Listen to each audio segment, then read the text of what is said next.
Realizada nesta quinta-feira no plenário Juscelino Kubitschek, a 109ª sessão ordinária, transmitida ao vivo pela Rede Alesp. Na presidência dos trabalhos, a deputada Janaína Pascoal, do PSL, que abriu o pequeno expediente para a fala dos parlamentares pelo tempo regimental de 5 minutos.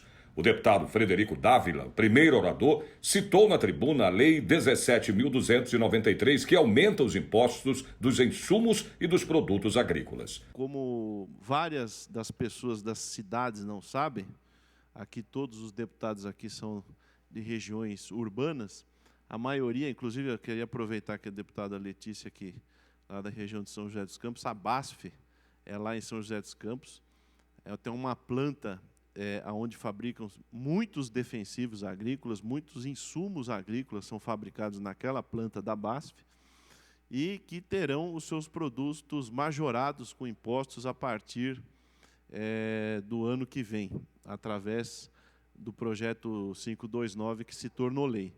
E o problema, deputada Letícia, que o impacto que vai causar na produção agrícola não é só na produção agrícola paulista, na produção agrícola brasileira, uma vez que esses defensivos, esses produtos saem daqui de São Paulo, nós temos a Syngenta na região de Campinas também, nós temos a Ihara na região de Sorocaba, vários dos insumos para a agricultura brasileira são produzidos aqui no estado de São Paulo pela facilidade logística e as plantas industriais modernas que nós temos aqui.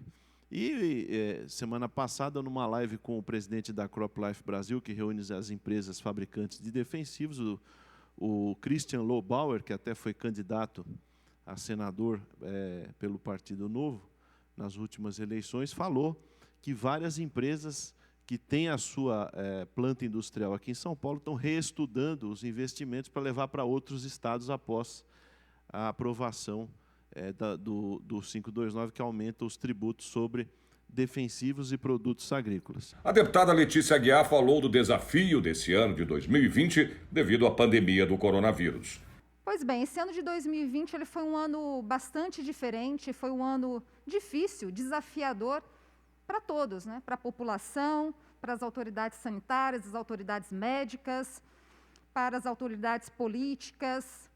Foi difícil para todo mundo, até para que a gente pudesse entender o cenário que de repente aconteceu no Brasil e no mundo. Muitas coisas aconteceram e sempre foi necessário tomar decisões, encontrar um caminho para que as pessoas, principalmente as pessoas, pudessem ter a segurança, que estão bem cuidadas, que são o maior patrimônio do nosso país, do nosso Brasil. Pois bem,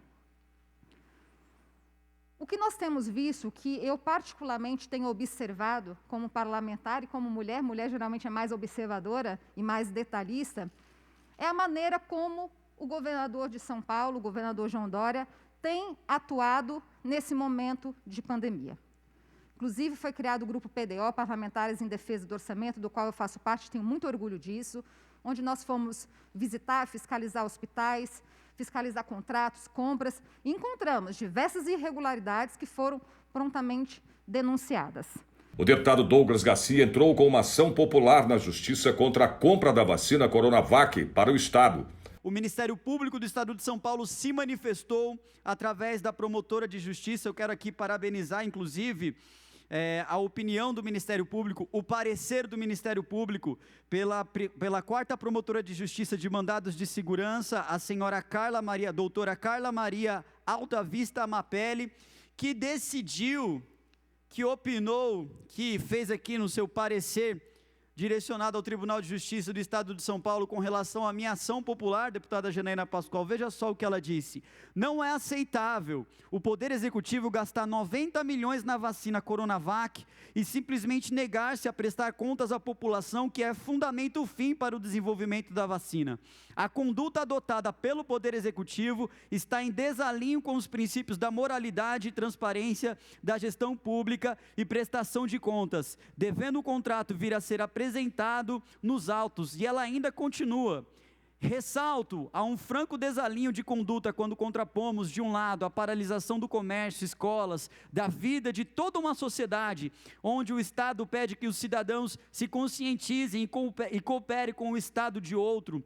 O Poder Executivo se põe a elaborar uma vacina de 90 milhões sob sigilo total de termos de contrato, termos médicos. Em qual momento exatamente deixamos de ser um Estado democrático de direito? Em qual momento as contas e contratos do Poder Executivo não se submetem mais à premissa das transparências dos gastos públicos?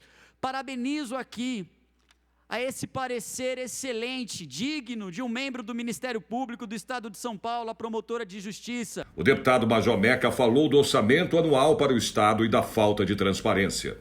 Na verdade, nós estamos diante de um problema gravíssimo no Estado de São Paulo, que é a falta de transparência. Está para ser votada aí na próxima semana a Lei Orçamentária Anual.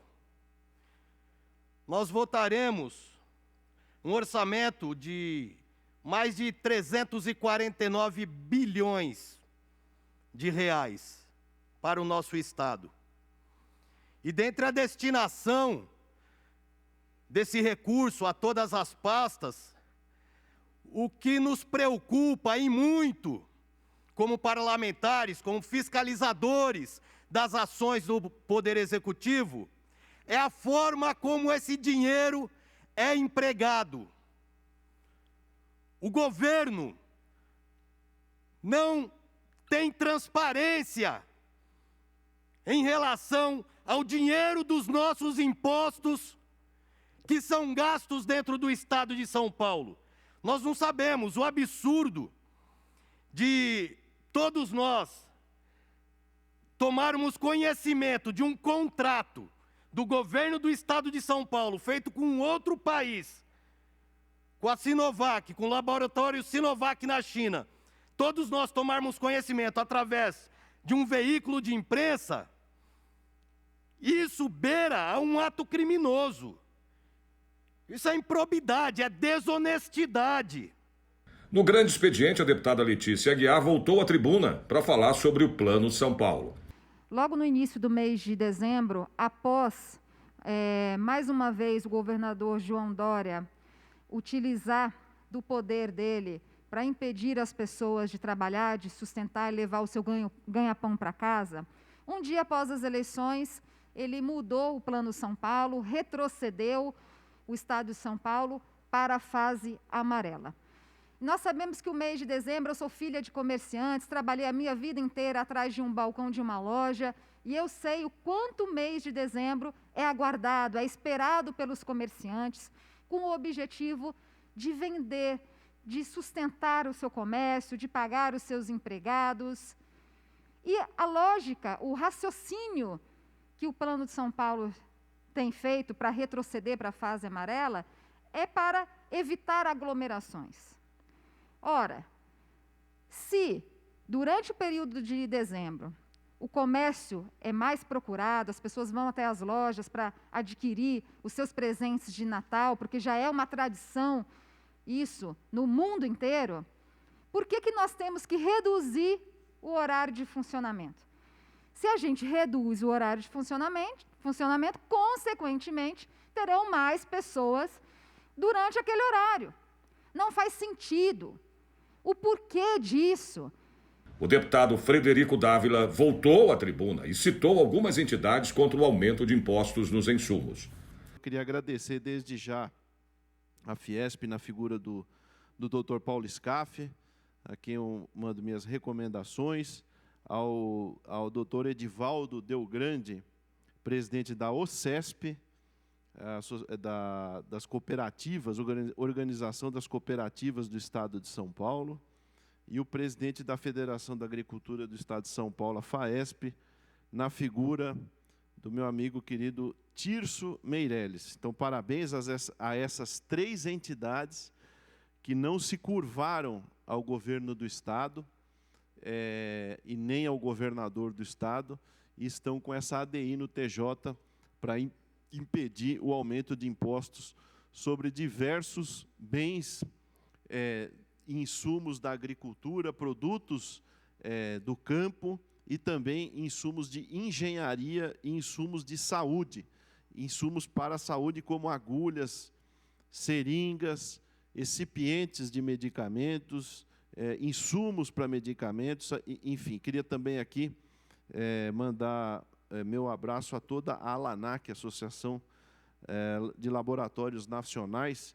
que congrega todos os laboratórios farmacêuticos brasileiros, que também vê com bastante preocupação esse incremento de impostos por parte do seu governador João Dória.